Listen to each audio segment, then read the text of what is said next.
She is a narrated fiction story created for discussion and entertainment purposes. Hi, welcome to our channel where we share the most intriguing stories. I never wanted a fight, just trees, silence, and a crumbling cabin in the Oregon woods. But when the HOA queenpin came knocking with fake rules, secret maps, and a smile like a loaded gun, I realized peace had a price, and I wasn't about to give up my land without a war.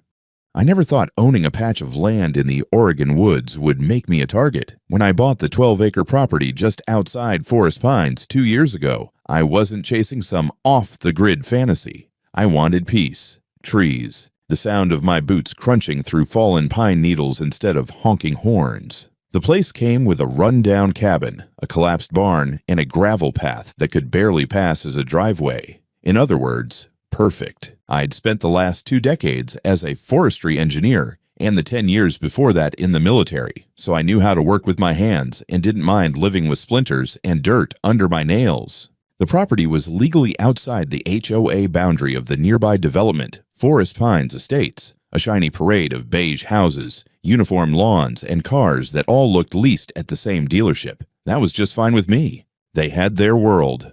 I had mine. The first few months were peaceful. I repaired the roof on the main cabin, cleared the underbrush around the foundation, and planted fruit trees along the southern edge of the clearing.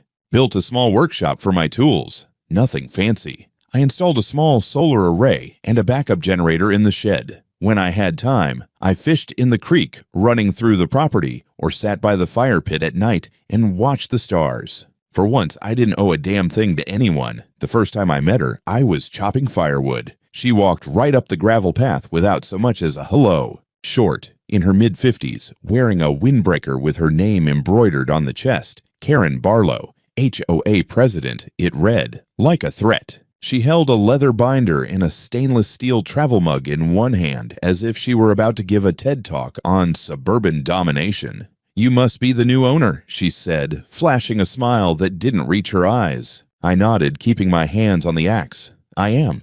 She stepped forward like she owned the place. Forest Pines Estates has certain standards we expect residents to maintain.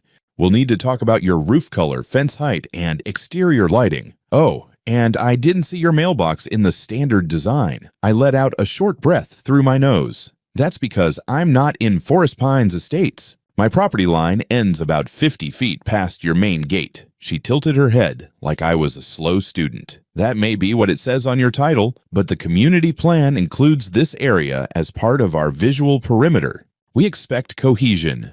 Right, but what you expect and what you own are 2 different things, I replied. Her smile thinned. You'll find it easier to cooperate, Mr. Miller, Andrew Miller.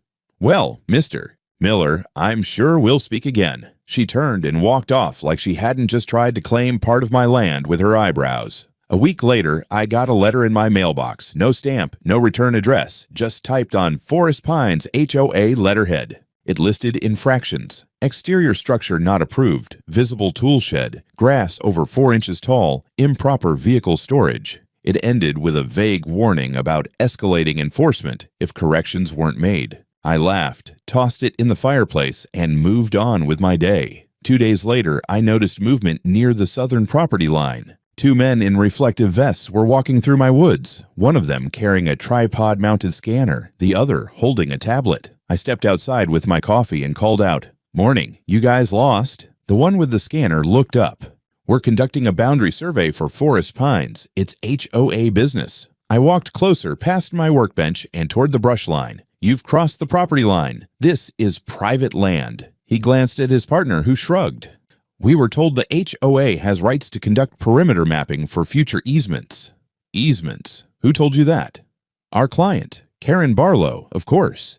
"You got paperwork? Permits? A warrant? Anything at all?" The one with the tablet looked uncomfortable. No, sir. We're subcontractors."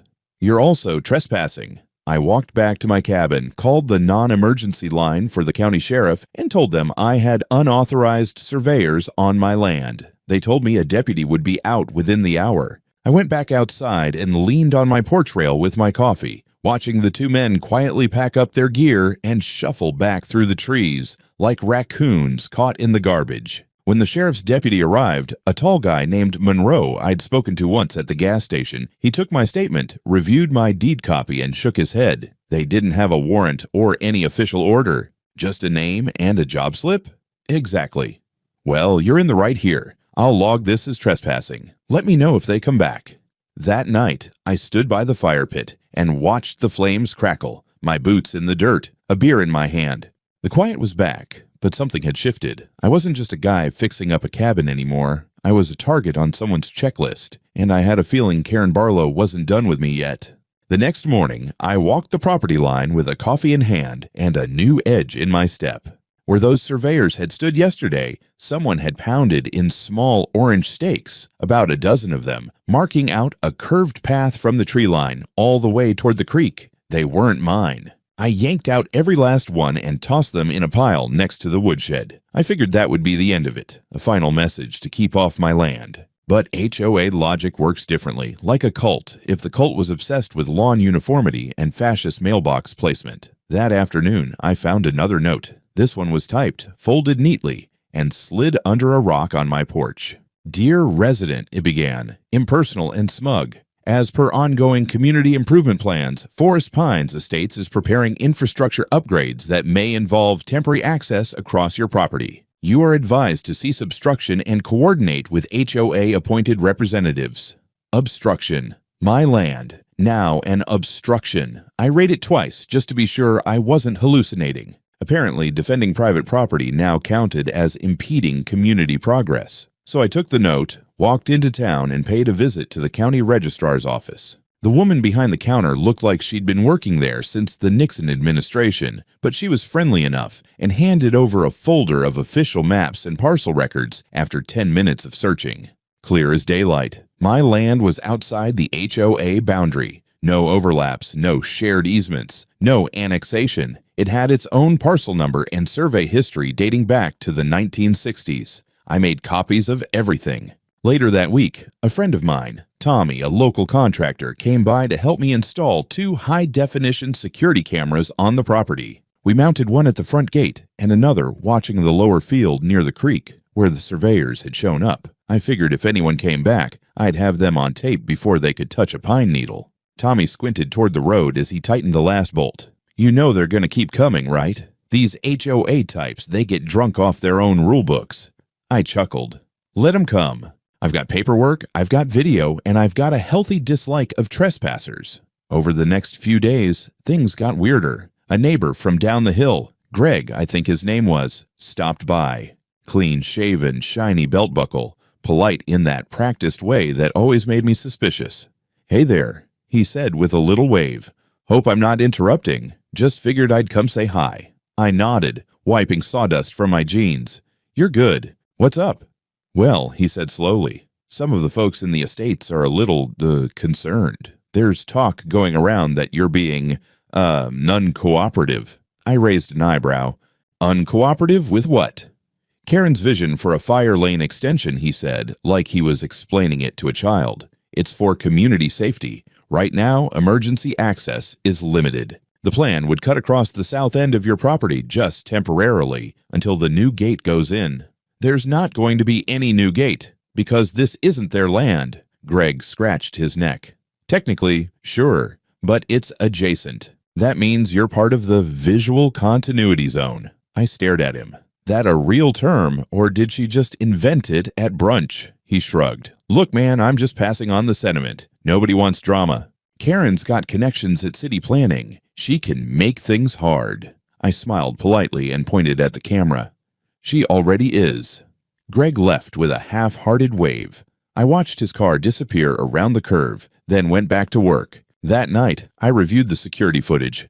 Nothing out of the ordinary, just wind in the trees, a deer, a raccoon sniffing my porch, but I had a bad feeling sitting low in my gut, like a storm was forming just past the horizon. The next morning, I opened the Forest Pines community website. Someone had posted a map labeled Proposed Community Expansion Plan. It showed a proposed service road cutting straight through my lower field and a future community garden and fitness path circling the area behind my barn. They'd literally planned a jogging track through my land. I stared at it, blinking. It was subtle. The map wasn't official, just labeled conceptual. But the implication was clear. They were trying to normalize the idea that my property wasn't really mine. It was just available, unspoken, unchallenged. That night, I got a text from an unknown number.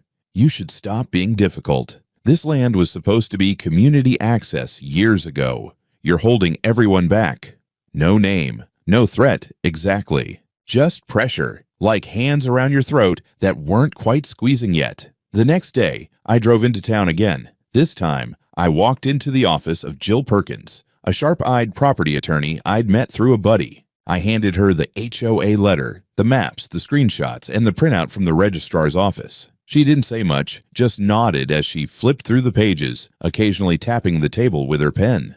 Do they have any legal basis? I asked. She looked up. None. You're completely outside their jurisdiction, but they're bluffing. If you don't fight back now, they'll escalate. Escalate how? Fake easement claims, fraudulent reports, even go after you through planning or zoning departments. They've done it before. Then I guess I'm not just building fences anymore. She smiled. Good, because they've just declared war. Now we hit back, with documents. By the time I left her office, I had a signed notice of no access intent and a formal cease and desist letter ready to be delivered to the HOA board. It was time to push back. 2 days after Jill sent the cease and desist letter to the HOA, things got quiet. Too quiet. No surveyors, no Greg stopping by with his neighborly concerns, no more letters tucked under rocks. For a moment, I let myself believe the silence meant they'd backed off, that they'd realized they'd crossed a line and would retreat like rational adults. Yeah, I know. I don't know what the hell I was thinking either. It was a Thursday when I saw them again, this time in daylight, in full view of my newly installed front-facing camera. A white SUV with HOA stickers on the rear window idled at the end of my driveway. A man in khakis got out carrying a clipboard. He walked to the property boundary, stood there staring at my gate, and then slowly walked the tree line like he was inspecting a damn fence at a military base. He didn't enter the property, but he didn't have to. I knew what this was. Probing. Measuring. Waiting for me to blink. I printed out a still from the footage, slapped it on my bulletin board next to the HOA map and all the other crap piling up like war trophies, and added the timestamp in red Sharpie. That night, while reviewing camera feeds, I found something worse. At around 3 in the morning, 2 figures in hoodies crept through the lower field near the barn. One of them had a flashlight. The other held what looked like spray paint or maybe flag markers. They wandered around for about 10 minutes, tagged something near the old irrigation line, and then disappeared into the woods. I called the sheriff's office again. Deputy Monroe came out the next morning and reviewed the footage with me on my laptop. He frowned when we got to the part where the figures marked something in the dirt. They trespassed. No question, he muttered. We can't ID them from this video, though. Too dark. I nodded. But this is targeted. It's not just kids messing around. I'll file it as criminal trespass. You want to press charges if we ID them? Absolutely. He closed the laptop and gave me a tired look. You pissed somebody off, Miller? I laughed. Yeah. She runs the neighborhood Facebook group and thinks I should color coordinate my cabin with her azaleas. He snorted. That explains it. By Sunday, things had escalated again. A man in a navy suit and shiny shoes knocked on my door holding a padded envelope. He introduced himself as Mitchell from a legal consulting group representing the Forest Pines Board. I stared at the envelope. What is this? A notification of dispute resolution process, he said calmly, as if this were a friendly neighborhood bake sale. Under HOA bylaws and Oregon Municipal Code, parties with unresolved territorial issues may be invited to voluntary arbitration prior to formal litigation. Invited by whom? I asked. He didn't blink. By the governing board. I reached out, took the envelope, and promptly dropped it into the burn barrel behind me. You tell Karen that if she wants to come for my land, she better bring more than a mailman with a haircut. He blinked once and left without a word. I emailed Jill the moment he was out of sight. She wrote back 5 minutes later, they're preparing to fabricate a legal claim. Start recording everything. So I did. I mounted 2 more cameras, one facing the road, the other watching the rear access trail near the creek. I kept a written log of every incident, every car, every unfamiliar person, and I saved everything to multiple backups, local, cloud, encrypted offsite. If they were going to come for me, they'd do it over my dead body. and a mountain of documentation. That's when the stranger showed up. Late afternoon, a gray sedan rolled up and parked halfway in the gravel. A man in his 40s got out, dark slacks, rolled up sleeves, glasses. He didn't approach the house, just stood by the gate and waited. I watched from the porch, one hand resting on the shotgun I kept by the door, just in case. After a minute, he raised his hands. Name's Jason Hill.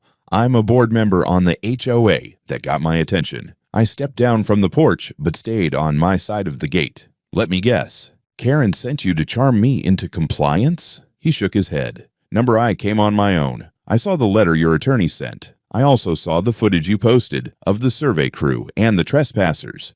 I narrowed my eyes. You came to apologize? No, he said quietly. I came to tell you that Karen's playing dirty, and not everyone on the board agrees with it.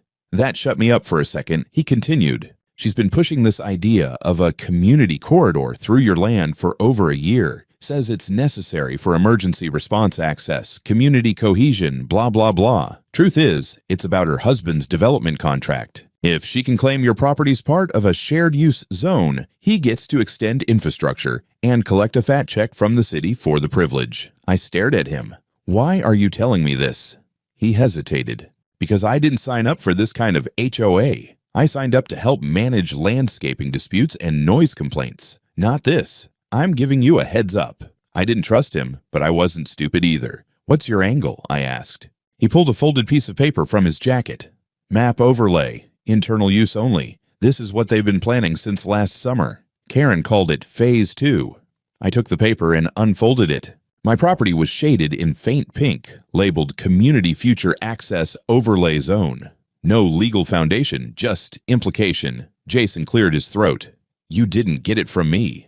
Of course not, I said. He nodded once and walked back to his car. I didn't sleep that night. I sat at the kitchen table staring at the map under the yellow glow of the lamp, trying to understand just how deep this was going to go. They weren't just trespassing now. They were preparing for war. So was I. It didn't take long for Karen to realize someone on her little board was leaking, and she didn't take it well. 3 days after Jason gave me the map overlay, I found a bright pink violation notice duct taped to my mailbox post. It looked official, stamped with the Forest Pines HOA seal, but instead of the usual complaints about visual disharmony or non-conforming facade tones, this one accused me of erecting an unauthorized permanent structure that interfered with emergency response routing. They meant my gate, the same gate that had been there since I bought the damn place. I'd replaced the hinges and added a lock. That was it. But according to Karen's latest fantasy version of Oregon Civil Code, I was now endangering lives by not letting her HOA imaginary fire trucks barrel through my property. 2 hours later, I heard tires crunching up my gravel. A patrol cruiser pulled in. Not Monroe this time.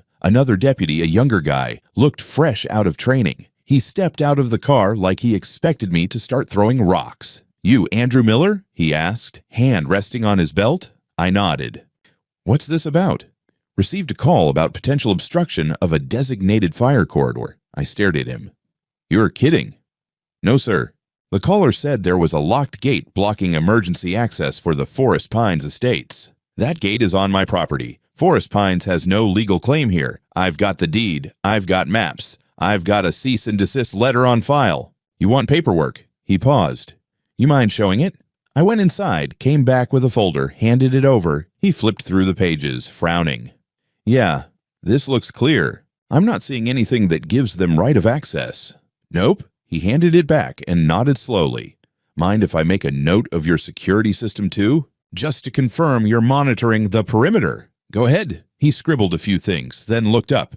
Sorry to bother you, sir. I'll file this as resolved. You get any more of these calls, feel free to reference this report number. After he left, I stood in the driveway for a while, staring at the now wrinkled pink notice, still fluttering on the ground. It wasn't about the gate. It never was. It was about making me jump, react, waste time, energy, money, and it was just getting started. That night, Jill called. They've filed a preliminary civil motion, she said bluntly. It's not a formal lawsuit yet. It's what we call soft pressure. But they're asking the court to review potential grounds for temporary easement enforcement.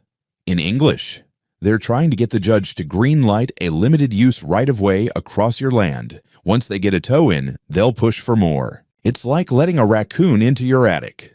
Let's set the traps then, she laughed. Already on it. I'll prepare the countersuit this week. They just opened the door for a formal legal response. We'll hit them with trespass, harassment, and abuse of power. I sent her Jason's map, the security footage, the fire corridor letter, and a few choice screenshots from the HOA website, where someone had quietly posted an informal poll asking if residents supported access expansion into adjacent undeveloped land. They meant me. The next blow landed the following weekend. I was stacking lumber behind the workshop when I heard a car pull up. It wasn't a cop this time. It was a white SUV with county planning and code enforcement on the side. Two guys got out. One looked like he'd rather be golfing. The other held a clipboard and tried to smile. "Afternoon," he said. "We're here to follow up on a report. Alleged violation of zoning and building safety ordinances."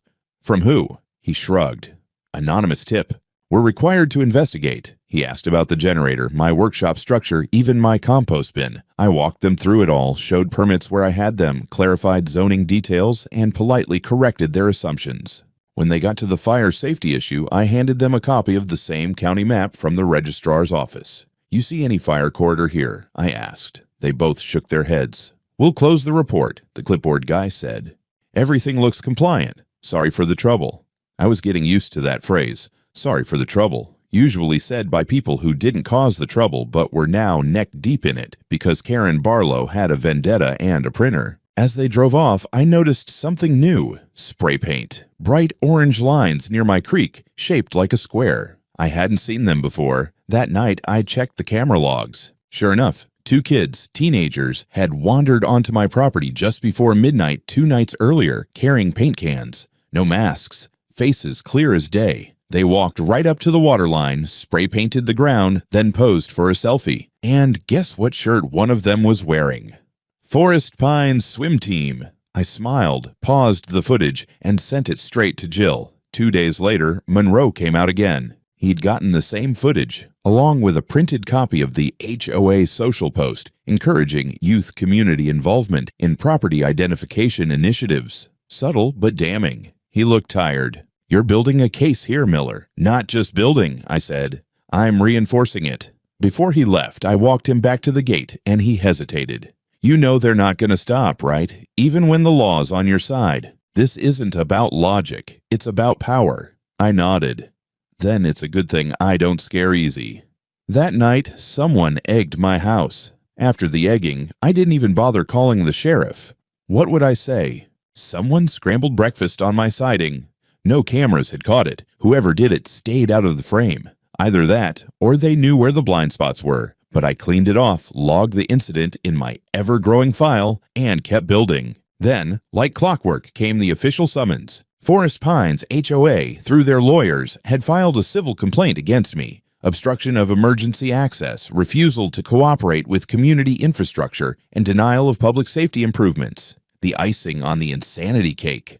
They included a claim that I was intentionally misleading officials about property boundaries. They were accusing me of lying about my own deed. Jill, thankfully, was already 2 steps ahead. She'd prepared our counterclaim with meticulous detail. Our response included multiple layers: trespassing, harassment, coordinated defamation, and emotional distress. We attached time-stamped video evidence, GPS-tagged survey data, and 3 notarized documents from the county registrar affirming my land ownership.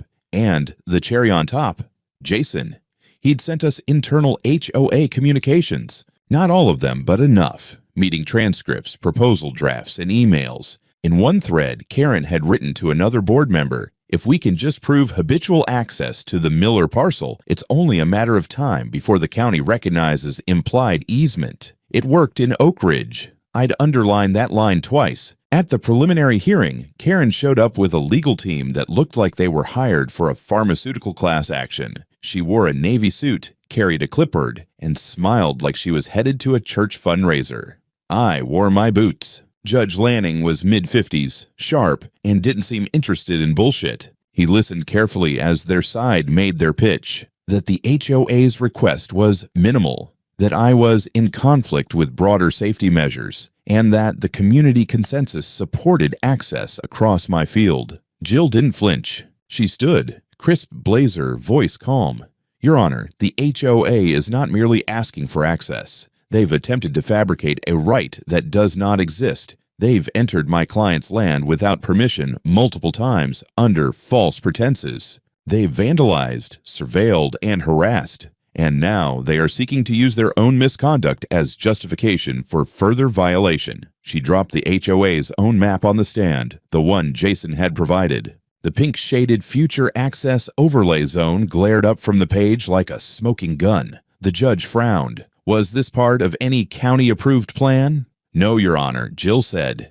It's an internal document created by the HOA without authority. The room got very still. Karen leaned in toward her lawyer, whispering furiously. Her face had gone pale. Judge Lanning closed his folder. I see no legal foundation for the petitioner's claims at this time, he said. Any further argument on easement rights will require formal title analysis and verified survey documentation. Until then, I'm granting temporary injunctive relief to the defendant. No further contact or intrusion is permitted by the HOA or its agents. It wasn't a final victory, but it was something solid, a legal line in the sand. Finally, the law had spoken, and it said, "Stay the hell off my land." The next few days were quiet. No more cars, no letters, no teenagers. I dared to hope they'd learned something. That's when I got hit from another angle. Jill called me, sounding half amused, half annoyed. They just filed a report with the zoning department claiming your workshop is an unpermitted structure violating the Wildland Urban Interface Code. I laughed. That's a new one. They're trying to get you on fire hazard violations now. Jesus, is there a bingo card I should be filling out? She didn't laugh. This time, I was ready. When the county inspector came by, I walked him through the entire build. Foundation, spacing, ventilation, even the fire break I'd cut around the structure. I handed him my permits, fire mitigation report, and environmental compliance forms. He blinked. You've got a mitigation report from forestry? I used to work there. I wrote half the code. He chuckled and shook my hand. You're good. Nothing non-compliant here. That would have been the end of it, until the complaints started rolling in again. First, animal control called. They'd received an anonymous tip that I was harboring aggressive dogs. I don't even own a dog. The closest thing to a threat on my property is a squirrel with a bad attitude. Then came a report to the county health department claiming I had improper chemical storage near a waterway. That one triggered a visit from a public safety officer. It became obvious someone was trying to bury me in bureaucracy. None of the reports stuck, but each one cost me time, attention, and sometimes money. Small inspections fees, permit copies, legal responses. I forwarded each incident to Jill. She started building a case not just of harassment, but of coordinated administrative abuse. Then came the turning point. We traced the source of the animal control complaint. The file had metadata in the online submission, a device ID tied to a local IP address. It belonged to Karen's home. When we traced the zoning violation complaint, it matched the same network origin. So did the fire code submission. Jill said it best. She didn't just step in it. She cannonballed. We gathered the data, notarized the digital forensics, and drafted a new addition to our lawsuit: malicious abuse of process, targeted defamation, and fraudulent use of public agencies for private harassment. That was when Jill told me it was time. Now we go on offense. The word Jill used, offense, hit different. Until now, I'd been reacting, countering, defending. But suddenly, we had ammunition, not just rebuttals, evidence, patterns, names, metadata. And I had Jason. We met at a diner 20 minutes outside of town, neutral ground. He wore a baseball cap low and a hoodie like he was auditioning for a low-budget spy flick. I brought my laptop, a burner phone, and the manila folder of printed HOA correspondence he'd already leaked to Jill. Karen's getting nervous, he said, stirring his coffee. She called an emergency meeting. Not on the books. No minutes taken. She told us the HOA might face civil exposure if we don't control the narrative. She said that exactly, almost verbatim.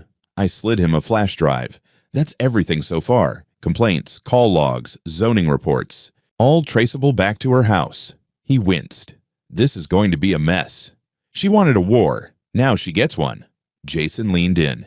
There's more. I couldn't send it by email, too risky. But she forged a vote last year. HOA policy amendments. She claimed 72% approval for an emergency development overlay zone, but only 18 people responded, and 8 of those were duplicates. I blinked. She faked a community vote. She used the results to justify petitioning the county for potential annexation studies, the same ones that put your property on that conceptual jogging path map. I stared at him. You know this makes her legally vulnerable for fraud, right? That's why I'm here. Back home, I reorganized everything. Jill wanted a chronological evidence packet for the civil suit expansion, so I spent the next 3 nights digging into Karen's public records, cross-referencing her business filings, her husband's construction permits, and the HOA's published newsletters. What I found was gold. Karen's husband, Lawrence Barlow, had submitted a commercial proposal to the city's planning commission for a wellness and retreat complex on adjacent land, which just so happened to need expanded access through my parcel for emergency vehicles. So this wasn't just about power, this was about money. Big money. No wonder they wanted me out of the way. I updated the security system, upgraded the cloud storage, installed thermal sensors, and added a backup server at a friend's place across town. I even wired the gate with a pressure switch alarm. Not enough to trap someone, but enough to wake me and alert the camera system. That night, around 1:45 a.m., an alert pinged my phone. Motion detected. Creek perimeter. I opened the feed. There she was. Karen Barlow herself. Not a surveyor. Not a proxy, not a teenage pawn. She was wearing a hooded windbreaker, flashlight in hand, and dragging what looked like a steel marker rod. She stopped near the painted orange square by the waterline and jabbed the rod into the soil like she was laying a boundary stake. Then she turned to face the trees, speaking to someone behind the camera's view. I zoomed in, lips moving. Another figure emerged, smaller build, long hair, young. Greg's daughter, Katie. She was 16. I didn't even hesitate. Called 911. Told the dispatcher there were 2 people trespassing, damaging property. When Deputy Monroe showed up 20 minutes later, I showed him the live playback. His jaw tightened. That's the HOA president? Yep. He called it in. Another unit arrived. They didn't find Karen or Katie, but they found the rod jammed into the soil, a paper tag attached. It read, FP Access Corridor, Phase 2. They bagged it for evidence. That same morning, I received a letter from Child Protective Services, anonymous concern, claiming I was exposing minors to firearms and hazardous materials. That one knocked the breath out of me, even though I don't have kids. Even though the claim was baseless, it wasn't just about ruining my property anymore. It was about ruining me, my name, my record. I called Jill, told her everything. She was silent for a second. Then, we filed for a temporary restraining order against Karen Barlow immediately. We did. And we attached everything, videos, timestamps, digital trails, property diagrams, and the witness statement from Jason. The judge granted the TRO the next morning. Karen was barred from coming within 500 feet of my land. And that was when the narrative began to shift. For the first time since this whole mess started, the HOA board showed signs of fracture. Jason forwarded me an email thread. 2 other members, Angela Price and Mark Stewart, were questioning Karen's decisions. Mark even used the phrase, possible exposure to personal liability. Then Angela sent an anonymous tip to a local blog that covered rural zoning disputes. The article went viral. HOA president caught trespassing to forge access corridor. The comments were brutal. The story even got picked up by a regional paper. Karen went quiet. For 48 hours, not a single call, letter, or visitor. Then Jason texted me. She's planning a vote. Emergency power transfer. She wants to hand control of the HOA to someone else, temporarily until the heat dies down. I texted back, letter, she's bleeding credibility. And I'm not done yet.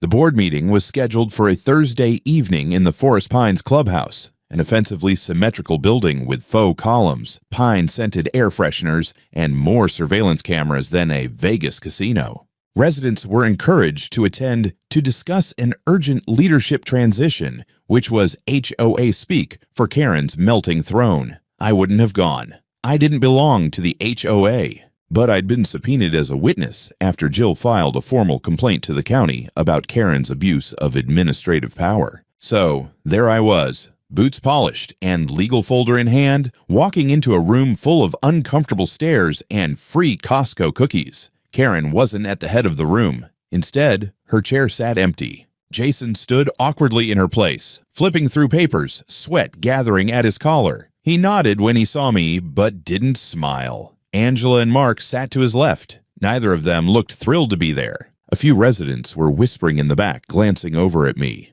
I caught snippets like trespassing, restraining order, and, my personal favorite, illegal shedman. That last one almost made me laugh. Jason cleared his throat and began. As you all know, recent events have brought into question the conduct of President Karen Barlow. Effective immediately, she has requested to delegate temporary leadership to Board Vice Chair Angela Price while legal matters are resolved. Angela shifted uncomfortably, but nodded. Only under the condition that we initiate an internal review and cooperate fully with county investigators. Some people clapped, others looked stunned, but no one spoke up to defend Karen. Then it was my turn. I was invited, technically allowed, since the board had been forced to acknowledge my property's legal exclusion from the HOA during litigation. I walked to the front, opened my folder, and placed the flash drive on the table in front of Jason. This contains footage, documents, IP metadata, and false agency reports, all traced to Karen's household or HOA devices. It also contains county zoning overlays, showing no legal grounds for any easement across my property. It shows malicious harassment and misuse of authority by your former president. No one spoke, so I added, I didn't want a war. I wanted peace. I wanted to rebuild a cabin and live in the woods, but what Karen did wasn't just illegal. It was predatory, and if your HOA continues on this path, you're all complicit. I turned, walked back to my seat, and let the silence do the rest. The next day, Forest Pines HOA issued a public statement. Due to ongoing investigations, Karen Barlow has formally resigned from the board. We are reviewing recent administrative actions and working with authorities to ensure compliance with county law and ethical governance. Translation: the ship was sinking and everyone was grabbing a lifeboat. That night, Jill called. The county zoning attorney just emailed me. They've frozen all petitions involving your parcel. No development permits will be issued. You're safe. Good, I said. But I'm not finished. We filed the full civil suit the next morning. Trespassing, administrative harassment, malicious misuse of county resources, fraudulent documentation, defamation, and attempted property seizure. It was aggressive. Jill called it a nuclear response. I called it fair. Jason agreed to testify. So did Angela reluctantly. Mark refused, but he sent a statement confirming Karen had overridden multiple procedural votes and pressured members to act outside the HOA charter. Meanwhile, Karen vanished. Her home went dark. No SUVs in the driveway. A "for sale by owner" sign appeared within days, but it kept getting torn down and restaked like some petty tug of war. Rumor had it she'd moved in with her sister in Eugene and was taking a break from public life. Coward. I spent the next week shoring up the perimeter, not out of fear, but habit. Built a proper cedar fence line across the south edge. Added motion-activated lights near the creek. Set up a decoy trail cam with a bright red LED that blinked like a beacon, just to mess with whoever still thought they could sneak in. I wasn't paranoid anymore. I was precise. Then came the kicker. Jason emailed me at midnight. Subject line: Karen's last gift. Attached was a photo of an internal HOA memo she'd written weeks earlier, but never sent. It detailed a Phase 3 plan to petition the city to rezone adjacent parcels as mixed-use recreation and preservation zones, giving HOA legal authority to request easement paths for community enrichment. It was bold. It was detailed. It named my parcel specifically, and it was never submitted. She knew the heat was coming. I forwarded it to Jill. She replied 3 minutes later, "That's intent. We've got her cold." Now it wasn't just about defending land. It was about exposing the machine behind her. The city opened a review. County officials requested full access to HOA records. And residents, those beige-wrapped, quiet neighbors, started coming to me. Not to apologize, but to ask questions. What did she really plan? Were we in danger of being sued too? What should we do to stop this from happening again? One man, Greg, Katie's father, showed up at my gate with a bottle of scotch and eyes full of guilt. "She dragged my daughter into this," he said. "I didn't know what she was doing until it was too late." I took the bottle, said nothing, let him sit with that silence. The war wasn't over. Not yet. But the queen was off the board, and the pawns were starting to question the game. 3 months later, the land was quiet again. Not just in the usual way. Crickets wind through pine, the occasional snap of a branch under a deer's hoof, but in a deeper, cleaner way. A silence that meant no watchers, no papers tucked under rocks, no headlights slowing as they passed my gate at midnight. The lawsuit settled before it went to trial. Karen agreed to a private mediation under pressure from her own attorney. He'd clearly told her the metadata trail was too strong to fight. She signed off on a full admission of fault for trespass, misuse of administrative process, and submitting false reports to public agencies. Her husband's development contract was quietly revoked by the city after zoning officials launched their own review. She lost everything. They sold their house at a loss. Moved to Idaho, I heard, somewhere with no HOA poetic. The settlement included a sizable payout, not life-changing money, but enough to fund my final rebuild projects, a new well system, a rebuilt barn with proper insulation, and a solar upgrade that made me completely self-sufficient. I donated a portion of it to the county library's legal education fund. Figured if I'd known half this stuff when it started, I might have slept a little easier those first few weeks. Jill called it a quiet victory. I called it earned. Forest Pines HOA was gutted. Angela stepped down citing health reasons. Mark retired from the board. Jason stayed reluctantly, only after residents voted to dissolve the old board entirely and rebuild it from scratch under county supervision. And they rewrote the bylaws. That part shocked me the most. They created a new clause preventing HOA enforcement beyond its legal boundary, explicitly protecting properties like mine. They even sent me a notarized letter acknowledging the unlawful and unethical behavior of former President Barlow. I framed it, hung it in the outhouse. Figured that's where it belonged. Funny thing was, neighbors actually started talking to me, not just with awkward guilt, but curiosity. A couple asked if I'd help them understand their own deeds. One woman, Eliza, offered me homemade bread and asked if I could teach her how to set up trail cameras on her property. She suspected someone was stealing firewood from her shed. Greg came by again too, not with scotch this time, but with Katie. She apologized in person, said she didn't know what she was part of. She'd just been told it was volunteering. I believed her. Greg thanked me for not pressing charges. I told them both the truth. I hadn't fought to ruin anyone's life. I'd fought because this land was mine.